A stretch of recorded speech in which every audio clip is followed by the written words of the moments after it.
Real Talk friends. The editing on this episode for the audio is not the greatest, but the information that was in this was just too valuable for me not to go ahead and post it. I am continuing to work on post editing, and I just hope that you continue to listen. Just kind of overlook the bloopers.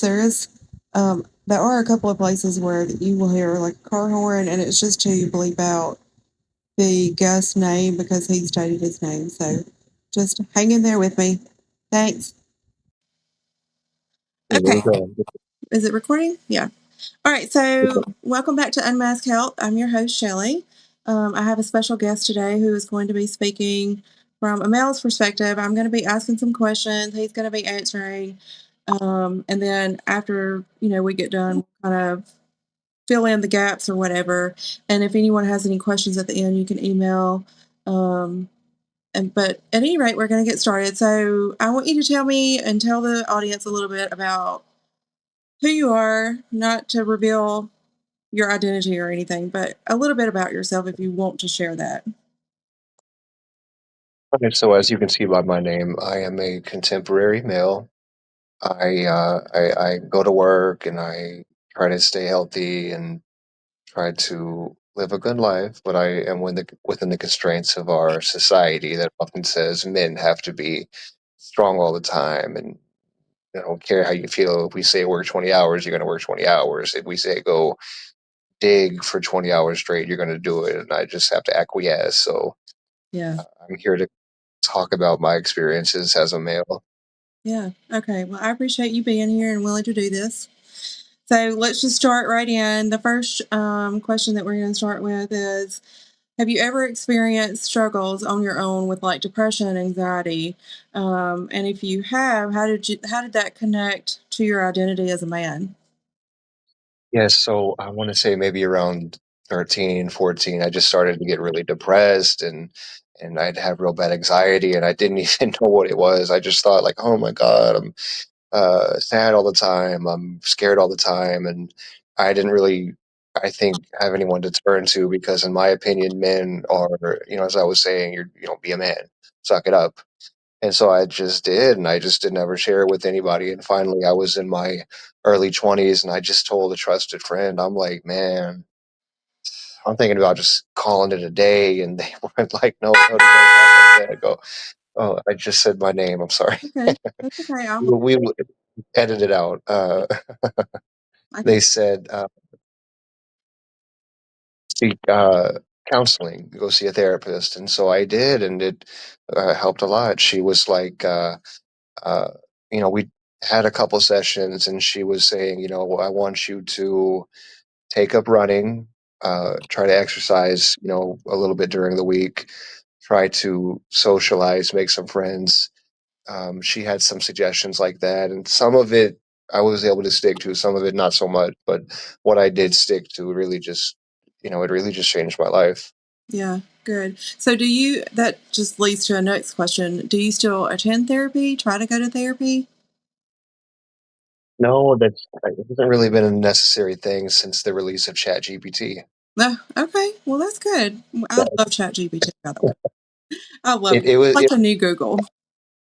It was half a joke, half serious. I'm aware that a lot of people I don't know. There's chat probably GPT some account. help that you can find there that you probably would be comfortable with anyway, if you can truly believe everything that it tells you. But, you know, well, I, that's good. I, That's good. I stopped going, I think, probably after maybe I want to say 5 to 7 sessions. I just thought, well, I mean, she can only counsel me so much, and I'm already kind of feeling better as it is. What's Right. the point? Yeah. Well, that's good. I mean, I'm glad that you were strong enough to reach out to therapy. There's such a stigma behind people that look for therapy, that go to therapy. There's such a stigma anyway behind mental health, but especially for our men. So, on several episodes, I've talked about how men should fit this societal norm of masculinity. And you've talked about it, how you're supposed to be strong, be brave, don't show weakness, don't cry, that kind of thing. Um, and I've heard you say that experienced some of those expectations on your own personally. Um, Uh, And if you did, how do you feel like that affected you, like in general life, like in your home life when you were growing up, or at your job, or relationships? Yes, it's been times where I would just think like, "Oh my god, man, if this is it. This is just life, I might as well just go call it a day." That's honestly how I've felt sometimes about it. I'm just like, there's just no way I'm gonna like continue to be told this crap my whole life. Yeah, It's just like it's just the way it is, and as you said, society looks at it as, be a man, stop being a baby. right, right. Did From my you have, perspective, yeah, I'm go sorry. ahead. Did you have like close friends? I know you had the one close friend that you finally opened up to, which is phenomenal because I've talked about that on a prior episode where, it's really good for men to have those friendships where they feel like they can reach out to somebody. Uh, in my life, I have had very close friends, but I don't, uh, not at the moment. I don't necessarily have many friends. I'll put it like that. I have some online friends, but I don't have a lot of friends in my real life. I'll admit it. Yeah, so online friends are friends. We all So, in this the world now where our fingertips are put on a computer every single day. So that's good. That's good that you have online friends. I feel like that's still somebody that you can reach out to. So I'm glad to hear that. and I would say for problems like, men discussing their mental health, they might feel more comfortable talking with another man about it on the internet. That's exactly right. Yep. Well, it's because men understand men, and y'all understand what each other, what you experience, how you're feeling, what you're going through. Um, and then so how all of that to say, how do you think that masculinity affects men's mental health today? Like if somebody came I, up to you today and said, "Hey, you're being a big wussy, man up, whatever," how would you handle that today? I might tell them to, you know, can I be blunt? I'd probably Yeah. tell them to suck a fat, and I'm not killing myself over, whatever the scenario is. Right. Yeah. Good for you. Just that's just kind of. I think back in the day, I would acquiesce and I would say, you know what, you're right. I'm being a baby. Let me just go ahead and work 20 hours straight. But these days, I'm gonna just say no. I'm just gonna go home. I don't- Right. I rather put my foot down and say no, thank you. Good for you. But See. it is as you put it in reference to masculinity. It can make you feel like you're not a man or you're weak or you're, as you say, a wussy. Whereas I think that a lot of men and women, but men in particular, just because it's attached to masculinity, I think more people should be willing to say, no, I'm not doing this. Is stupid. Right. Yeah. As you know, and maybe you heard it on my episode, but you're an intelligent guy. The rate of suicides have really increased just in the past, 3 to 5 years in our males. Um, Yes. and I think that a lot of that is because they carry such burdens and they have such silent struggles. And so if you carry silent struggles right now, do you choose to talk about those with like your family or your online friends that you say that that you talk to that you feel more comfortable with? If so, if you are willing to, are you willing to share what some of those struggles may be for you? I'm not sure. With friends and family, let me reword that. With family, no. With friends, especially online friends, I might just say, "Yeah, man, I'm a little under the weather today. I'm this, I'm that." I mean, to be fair, I will say the opposite as well. I say, "Man, I'm in a great mood today. I'm doing this. I'm doing that." At times, I will just say, like, "Man, I'm depressed today," or "Man, I don't know, man. I guess I just didn't get enough sleep last night." Yeah. Okay. There is we talked about there's a stigma behind seeking mental health therapy with a professional. Um, and to kind of, well, just for men to talk about day to day therapy, day to day life, mental health problems, that kind of stuff. And so, what are some of the ways, since you're not going to therapy, what are some of the ways? Well, you're not going to therapy now, right? So, what are some of the ways today that you cope with, your struggles mentally? What are you doing? Well, what?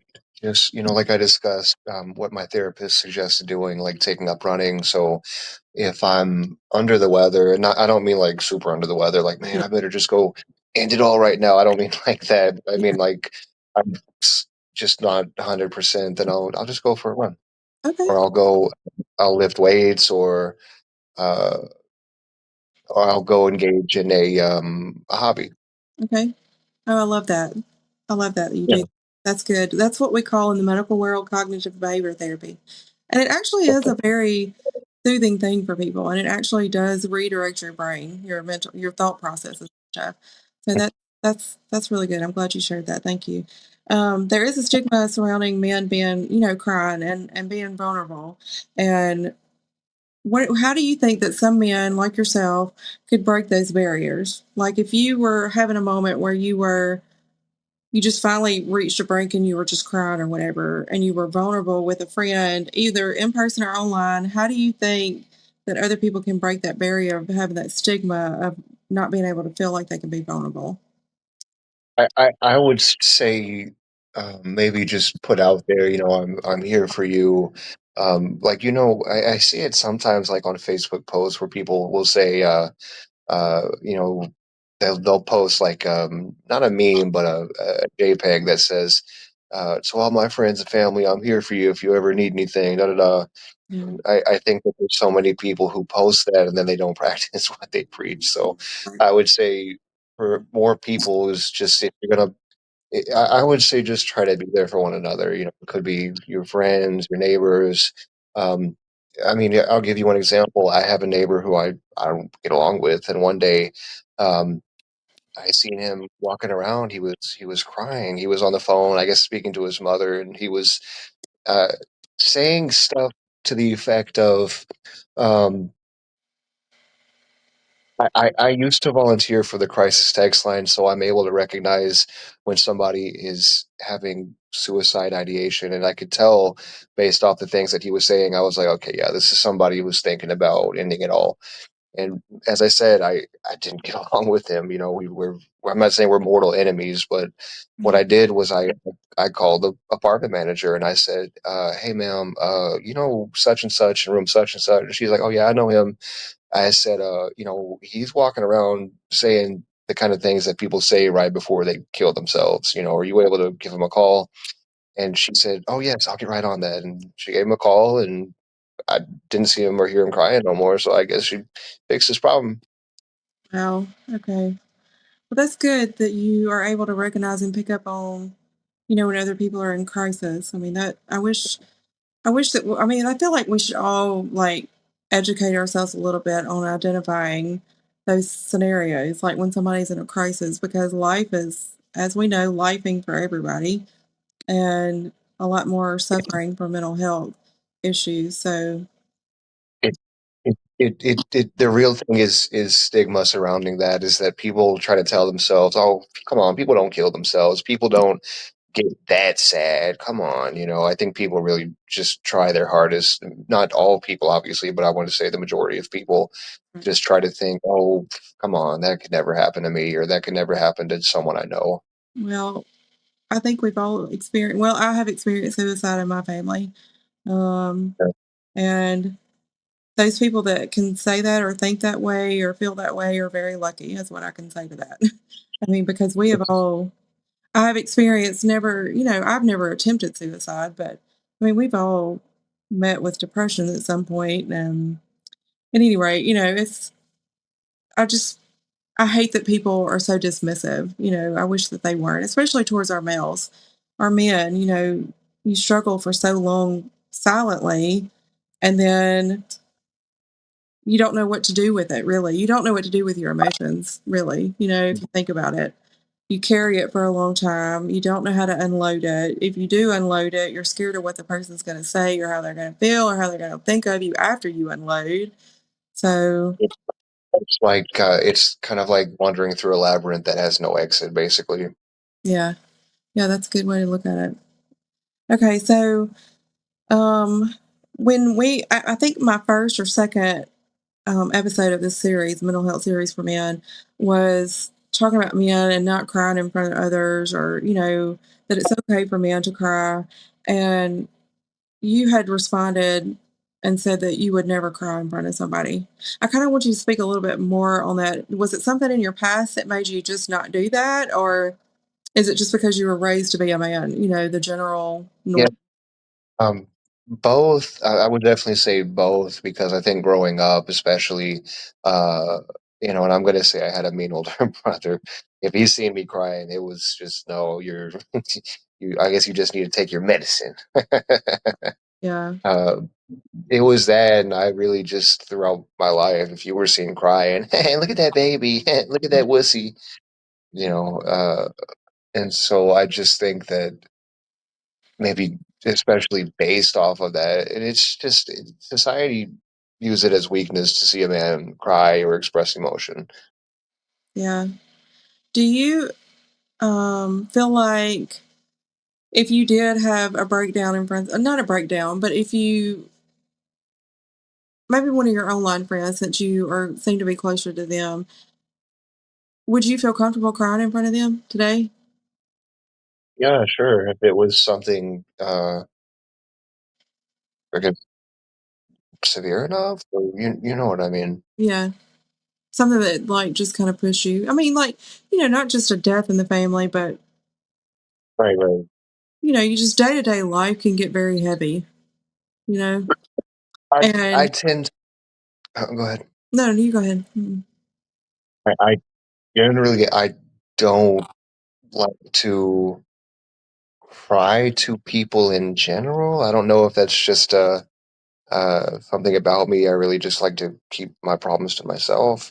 I cried earlier this year in front of my apartment manager, not the same one as the um, thing I said earlier about the neighbor. This was a different apartment manager. She was very much like a mom to me. I just said, Miss Catherine, I'm sorry. I don't know what happened, man. I was in my apartment a few days ago, and I just total had a total mental breakdown, and da da da da da da da da. Basically, the real reason I had gone up there was just to tell her, man, I'm sorry. If anybody called to say like, there was some shit going on in that apartment, that's what it was. Mm, And she came like, come in, Cody. We'll bleep that out again. She lovely. said, come in. This we'll we'll talk. And because she was very much a therapist to the community. Like if you had a problem, you'd come in and just sit down and talk. Yeah, And and at some point she just said straight up, man, I understand mental health. Sometimes I think about calling it a day. And I just started crying. I was just like, man, I don't. It's a lot of people I know are wanting to do that these days. yeah. Dude, that's heavy. I'm I glad know. you Yeah. had that moment, though, to share. I mean, that you Yeah. were open about it, that you were honest about it. You seem to be very in tune with now. I don't know if maybe that changed for you as you became an adult, but you seem to be very in tune with your emotions, number one, and realizing when you need to seek help or talk to somebody, or, like, to get Yeah. that outlet there. But there's so many men that don't do that. I would never know, and I'm going to talk about my husband a little bit. I would never know if he was struggling. He is probably one of the Well, best fakers I have ever. I mean, he's really good at being covert with his emotions. Even, when we had a tragedy hit in his family, I mean, a really bad tragedy. yeah. That was the only time I have ever seen him be emotional in 11, almost 11 years. And I can Yeah. tell, I'm trained to look and go and assess somebody in like 5 seconds. You know, and even though I ask him, like, hey, are you okay? He will change his mood just like that. He'll start laughing or smiling or singing. His big thing is if he knows I'm picking up on something with him, he'll start singing. Oh, And I just feel start like seeing. so many men do that. So, I was going to say I figured he picked up on it and he said, "Oh, let me go to my garage or something." yes. Yeah, he feels like he shouldn't burden me, you know, and a That's lot of and a lot of people do feel that way. And then I was just going to say, I think that even for me, that's kind of how I feel a lot of times is, well, if I admit I'm struggling, I'm going to burden somebody. Like, for example, I just, I'm stressed the hell out. I need to take some PTO. But the thing with my job is if you take PTO, you have to call around and find someone to cover your shift for you. Excuse me. Like, It's, I was thinking like, oh, come on, man, just deal with it. But I worked 3/12s in a row, Wednesday, Thursday, and Friday every other week, and so we'll bleep that out too. okay. Um, um, I was just saying I was at work and I was just pissed off and I was kind of having to deal with like the general public and they were kind of pissing me off and I just said no, I'm not doing 3/12s this week. And so I called someone who owed me a favor because I covered two shifts for him because he was sick. Oh, And so he owed me a favor and so I said, hey man, you want to make it up for me covering for you that those 2 days? And he was like, yeah, it was no problem. What you got? And I said Thursday. I tried to get Friday off, but he said he couldn't do Friday, so Thursday. I took Thursday off because I was just too stressed out. I said I'm not dealing with this. okay. Good for you. Good for you for doing that. Did it help? Have you noticed it helped? Yeah, it helped a ton. I noticed like just um, my mood yesterday, Friday, because I know people when people see this video, they won't know what day I'm talking about. Yeah. Friday, which was yesterday, because today's Saturday. Um, I was great. I came back to work that last 12 and I was great. And then I went to bed last night and I slept like a baby and Good. I woke up well rested. I slept like a baby, which is good because I've been having real insomnia. Yeah. Oh. And so I'm glad I was able to call that guy and just tell him straight up, man, I'm sorry. I'm stressed the hell out, man. Can you cover a day for me? Yeah. Good for you. I'm glad. I I'm gotta glad. tell you, You're, Shelly, yeah. I just now found out how to blow up your picture on here because before you looked as tiny as a pixel. I think I've got it up on here now. Okay. Yeah. That's how you. It's like little on my end too, but that's okay. Um. So I know that we've talked about a little bit about friendship, and so my last episode, I think it was my last episode, I addressed like brotherhood and how important it is for men to develop a brotherhood with people that you can find that person. You know, I call my sisters like you're my person, you know, or my husband's my person or whatever. Do you have a my person? You know, do you have that? Other, I want to say yes and no. Oh, well, can you hear me? Hello, can you hear me? I can hear you. I can see you. What's going on here? I can see myself zoomed out. I cannot see you at all. Your phone's kind of widescreen. It's like it's your laptop now.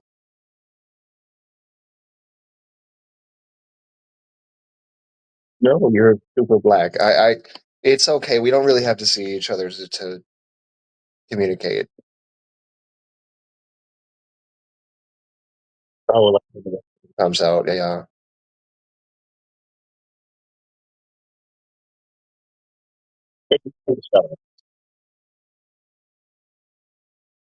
On my end, it's showing Shelly it's pitch black. And it's like a rectangle, like a laptop screen.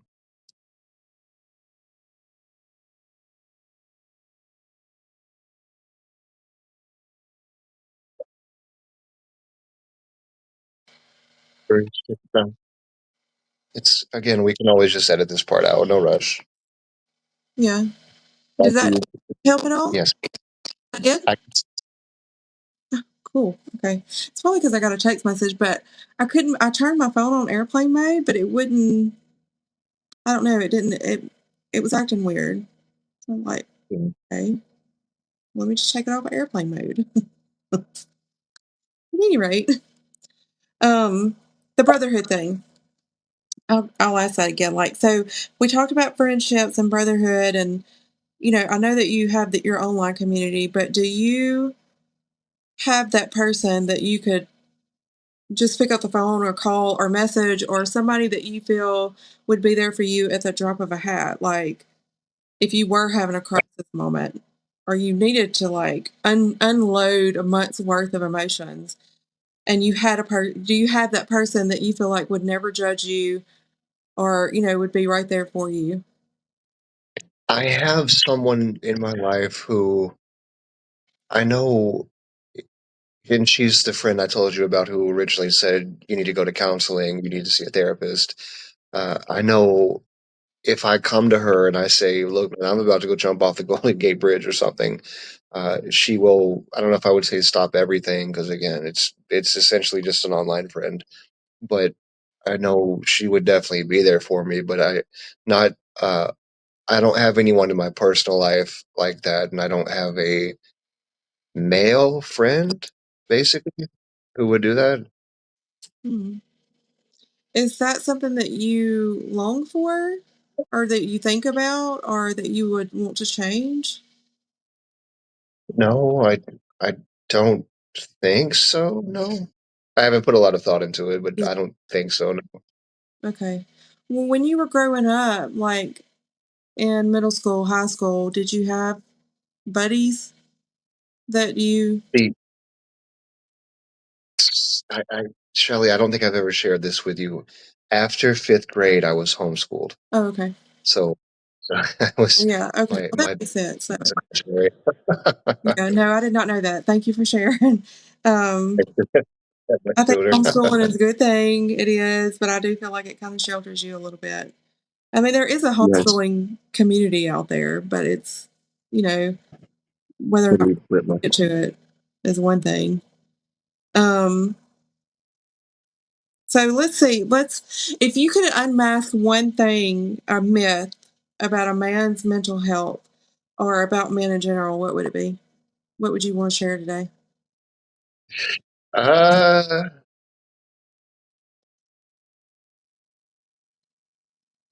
I mean, you put me on the spot here. I think maybe that even if even the men who always try to seem the most stoic, the most nothing bothers me, if we see something like a dead body, or we get a phone call, hey, your mother just died, every man, even if he doesn't show it, he's breaking down inside.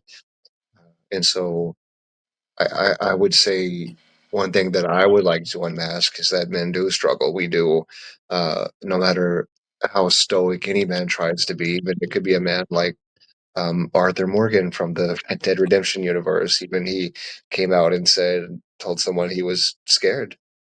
Hmm. Okay. You don't, you wouldn't, Shelley. You're no type of gamer. I know this about you, but I think many people watching this will know the game Red Dead Redemption too. Yeah. Let me plug it back up again. Hold on, Yeah. because I got you being kind of scrunched up here. Okay, there we go. That better? You good? I can see you just fine now. Okay, good. Okay. So coping with mental health. I've opened some of my episodes or some of my statements saying that talking about mental health can kind of be drab, for people, or people become like, that's let me X that out. I don't want to hear I it. don't I don't want to talk about it. Whatever. want If you can name a few funny stress related moments or stress relieving moments that you've done to help you cope, whether it's getting up and dancing or, you know, streaking or whatever it is. Like, what are some funny things that you've done in the past to help you cope with a stressful moment, if you have any? based off the way you're describing, I can't. I'm trying. I've done push-ups. I will admit, I've had times where I was at work and I was not able to like move around or something. I was kind of in a stationary area, but it was a area where nobody could see me. I was pacing back and forth, and I said, "Man, f this, f that," Hmm. and I just got on the floor and I just started doing push-ups until I couldn't do them no more. So I guess you could say that's kind of a coping Yeah, mechanism. so just exhaust yourself, I guess, and just muscle I exhaustion. guess That's good though. That it is a maybe feel good. better. That's actually a good outlet. I mean, exercise is like another cognitive behavior thing. So, I, I have ran. I've called my supervisor, whoever. I said, "Hey, man." I don't know if you're going to get complaints or what, but I'm about to go for a 5 mile run around this place. And so that's what I did. And I guess if he got complaints, he never brought it to my door. So Well, hey, that's good. I mean, it's always good if you can find people in the workplace too that can kind of be supportive because we spend more time at work than we do at home. A lot of us anyway. I spend more time away from my house and at work and dealing with, my job than I do at home. So it's good if you have that support at work. yes, and I know you work in healthcare, which can be very stressful and very you never know what's going to come in. Right. Yeah. We're gonna we're gonna edit that one out too. That's fine. Um, what was I going to say? And even just driving home from work, that can be stressful as hell. Yeah. Well, You know, I find myself sometimes when I'm coming home from work, and I know this is about mental health, and I'm not trying to interject myself, my men's mental health.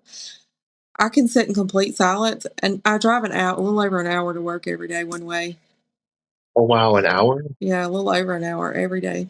Um, Oh, I couldn't. I drive 5 minutes. I'm good. I Even that's too got much used to for it. me.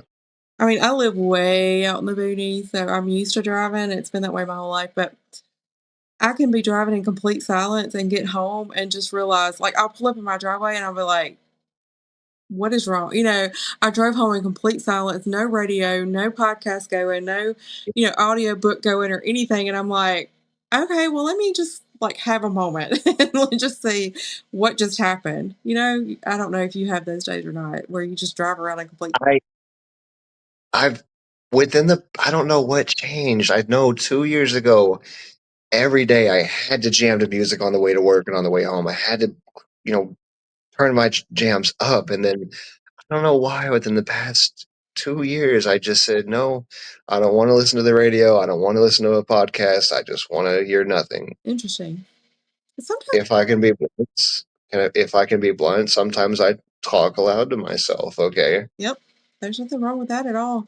I always tell people, I have patients that come in and they're like, I feel like I'm going absolutely insane, crazy, whatever. And Right. we are so quick in the healthcare world to be like, here's your tablet, take a pill.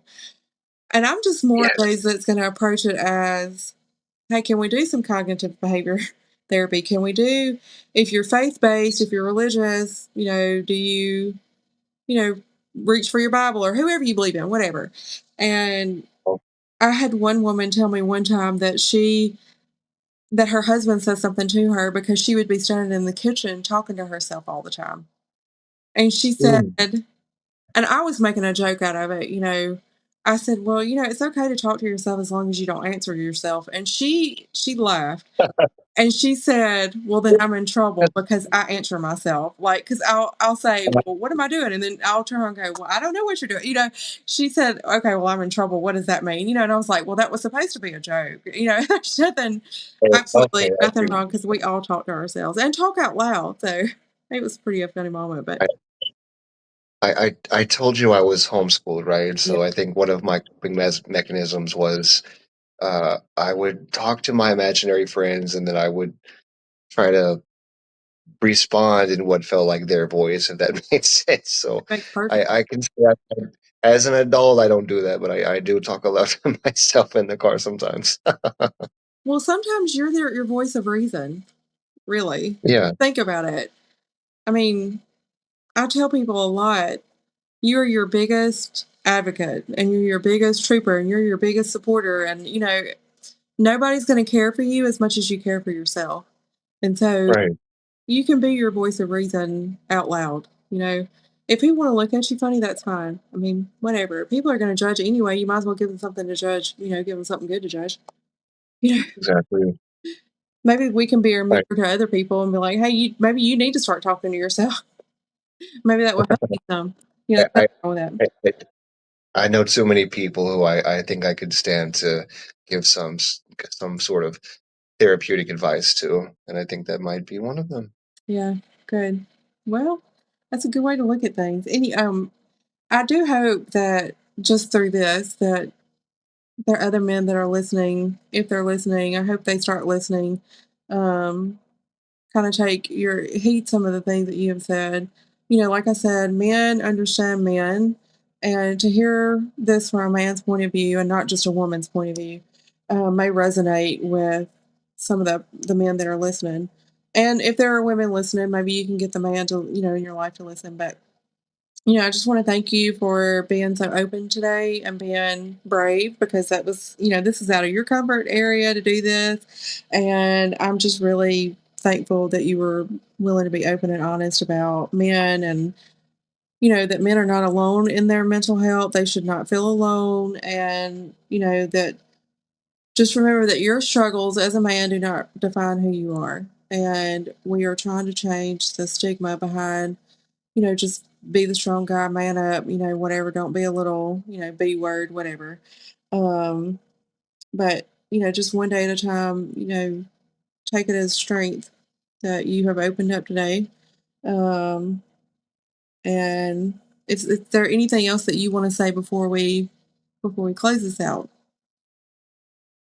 It it I want to say it's hard for I mean, it's hard for people in general, but I want to say I do feel like, especially with men, it is hard to talk about like our struggles. It's hard to say things like, "Yeah, I in my life I thought of killing myself," things like that. So uh, I think that even just coming on here and doing this was kind of therapeutic for me. So I was gonna say, uh, find even just a podcaster like this, someone you can talk to just get it out. If you've had these struggles in your life, have somebody to validate those struggles, and try not to just tell yourself, "Oh, stop being a wuss, stop being a baby." It's why men commit suicide at such a high rate is Yeah. because we just bottle it up. We just try to put the stopper on the bottle as hard as we can, and eventually the bottle bursts, and then we just lose our minds and we go kill ourselves, or we have like, um, there was another school shooting recently, and I just Yes. think like, man, everyone would benefit from being able to get their rocks off. Does that make sense? Yeah. Yeah. Is that right? Get your rocks off. I don't. That might mean something else entirely, but I mean, get your thoughts and opinions out there. If that was something else, that we can bleep that as well. Yeah. We'll talk about that on like um, a more sexually driven whatever episode. I knew. I suspected that. I just heard it recently, and I thought it just meant get your mind out, like just No, I express knew what you yourself. I I knew what you meant. In the context of this, I knew exactly what you meant. But I do talk about testosterone and sexual health, so there's no shame in that. So we'll have another episode on that, and you can just fill it out from a man's point of view. But I just thank you for spending your time. I mean, I know it's your off day, and you offered to do this, and you were fine with doing it. I'm very thankful for that. Um, so I'm gonna I'll give you my when the episode's over. okay. All right. That was All right. that was a joke for anyone watching. All right. Well, just as a reminder, if anyone has any questions or comments or show suggestions, just email at unmaskedhealth@gmail.com. And until next time, just keep unmasking your health. Thank you.